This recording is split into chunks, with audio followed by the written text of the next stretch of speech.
Have you ever wondered what really separates the good from the truly great? What's that invisible force that lets some people achieve these extraordinary things while so many of us feel, well, stuck? It's not about some massive revolutionary leap.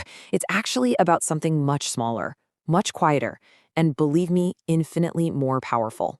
It's a secret that governs all success. I mean, it's the one rule that world-class athletes, billionaire investors like Warren Buffett, and, visionary entrepreneurs like Elon Musk all have in common. It's a principle so simple yet so profound that it shapes the entire trajectory of our lives, whether we realize it or not. Because what we're talking about here, it isn't luck. It's not about raw talent. It is a fundamental law of success. It's a system. It's the power of 1%. And I promise you, once you truly grasp it, your entire perspective on growth and what you can achieve is going to change forever.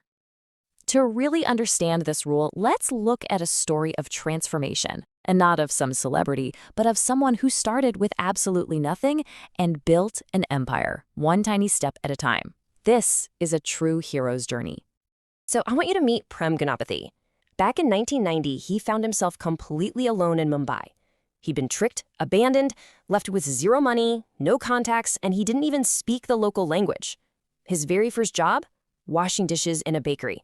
I mean, it was the absolute bottom. Now, this was not an overnight success story. Just look at the years on this timeline. From dishwasher in 1990, it took 2 full years just to start a simple handcart business. Then, another 5 years of just grinding it out on the street before he could even afford his first tiny shop. And then 6 more years after that to finally open an outlet in a mall. This right here is the 1% rule in action. Slow, patient, relentless progress. So, how did he do it? What was his big secret? Well, here's the thing. There was no magic formula. He just started small with one single handcart instead of waiting around for some huge investment. He learned and he adapted every single day, mastering his craft through pure trial and error. He obsessed over quality, simple things like hygiene and fresh ingredients that made his little stall stand out. And finally, he innovated, slowly experimenting until he eventually created over 100 different kinds of doses. Each step was just a 1% improvement on the day before. Prem Ganapathy's story is so inspiring, but it's not just a feel-good tale. It's actually backed by precise, undeniable mathematics. And this is where we uncover the engine that drives all that exponential growth. 37.8. Just let that number sink in for a second. What does it even represent? Well, this is what happens when you get just 1% better every single day for 1 year. You don't end up 365% better. No, you end up nearly 38 times better. This chart just lays it all out, doesn't it? That tiny 1% daily improvement, when it's compounded over a year, results in becoming nearly 38 times better. But, and this is the scary part, the rule cuts both ways. A tiny 1% daily decline, skipping a workout, making one poor choice, it doesn't just set you back a little. It results in you becoming 97% worse, leaving you with almost nothing. The stark reality is, staying the same is dangerously close to falling behind. But here is the trap, and it's where most of us give up. In the beginning, your efforts, they feel insignificant. You work out for a week, you look in the mirror, and you see nothing. You save a little money, and your bank account barely moves. This frustrating gap between the effort you put in and the results you see is called the plateau of latent potential. The most powerful outcomes are always delayed. You have to find the faith to just push through this period to finally reach that breakthrough point where the curve just explodes upward. This idea actually has a name. The aggregation of marginal gains. It was famously used by the British cycling team.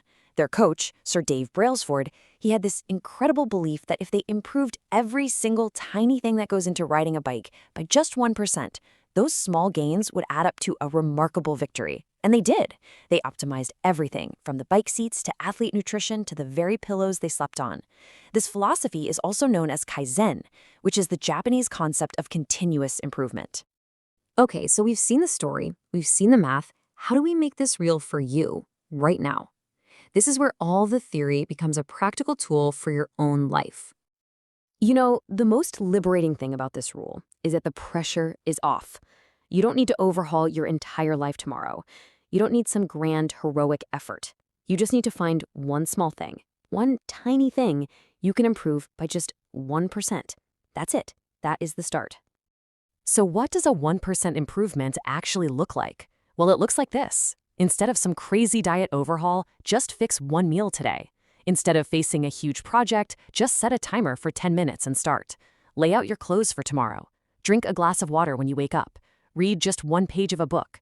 Tidy your desk for 5 minutes. Each of these is a tiny, almost effortless action, but they are the seeds of massive change. And get this, a 1% change doesn't even have to be about your own actions. It can be about your environment. I mean, consider this staggering research. Just sitting within 25 feet of a high performer at work can improve your own performance by 15%. But sitting near a low performer can tank it by 30%. Your environment is silently adding or subtracting 1% every single day, whether you notice it or not. Perhaps the most powerful 1% shift you can make is internal. It's moving from an outcome-based mindset to an identity-based one. So instead of saying, I want to run a marathon, which is a goal, you say, I am a runner, which is an identity. The goal is no longer to write a book, it's to be a writer. Every small action you take, running for 5 minutes, writing just one paragraph, becomes a vote for that new identity, and that's what makes the habit stick. So what does all this mean? How do we wrap our heads around such a simple yet totally life-altering concept? Well, it really comes down to a single powerful metaphor. Think about it for a second. The largest, most massive, imposing doors, they're moved by the smallest of hinges. Your daily habits, your tiny 1% choices, those are the hinges. They seem so insignificant on their own, but they are the very things that swing open the massive doors to your future. Ultimately, this is the secret. You don't need more motivation or more inspiration. You just need a smaller start. So, I'll leave you with this one question to think about. What is the one tiny, almost effortless thing you can do today to be 1% better? What will your 1% be?